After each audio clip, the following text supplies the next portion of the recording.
Ice fishing is a winter passion for a lot of people in the Midwest. Anglers love the crisp white landscape, and everyone who enjoys ice fishing can help keep it that way. Joining us to explain what we're talking about today, Doug Leier with the North Dakota Game and Fish Department.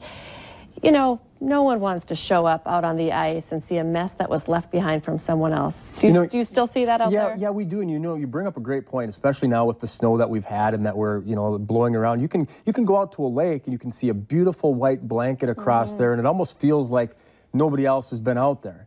And then, unfortunately, you come across a spot where somebody has maybe left some fast food packages, or maybe gutted some fish and left that on the lake, or trash. Even people have fires on the lake and they leave ashes, and it's just, unfortunately, it takes away from the total experience that anglers can have, because we like to be out there for the beautiful white scenery versus looking at some trash and things like that, Lisa. What a bummer.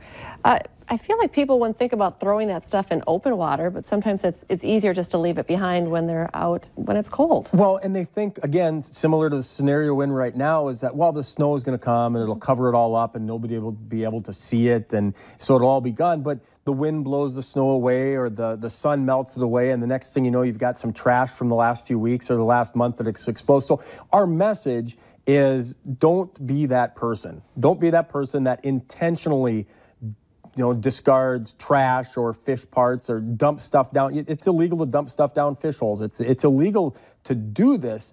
And rather than just trying to sick law enforcement on people, we're trying to get people to change, maybe what happens out on the ice versus having to call law enforcement, having to report it happening, Lisa. You're not fooling anyone by dropping it down in the hole either. No, you're exactly right. You're right. You're not fooling anybody. And again, what it does is everybody wants to have the same enjoyment outdoors, and you don't think about it, but whether it's having maybe some peace and quiet, having maybe that beautiful white blanket of snow across there to look at, we can all do our part to try to make the outdoors a little bit enjoyable for the other people that are spending time outdoors, Lisa. Also on your list for a reminder, which would just be ice fishing etiquette, remember to mark your spearing holes. Yeah, and that can actually be a dangerous situation. Legally, you must mark your spear fishing holes, but again, when you freeze up and then you put some white snow over it, people might not be able to see where that spear fishing hole is at. So mark it with a tumbleweed, mark it with some cattails. Just make sure that you mark those spear fishing holes as well, Lisa. Okay, and you mentioned this already. If you see someone doing something wrong,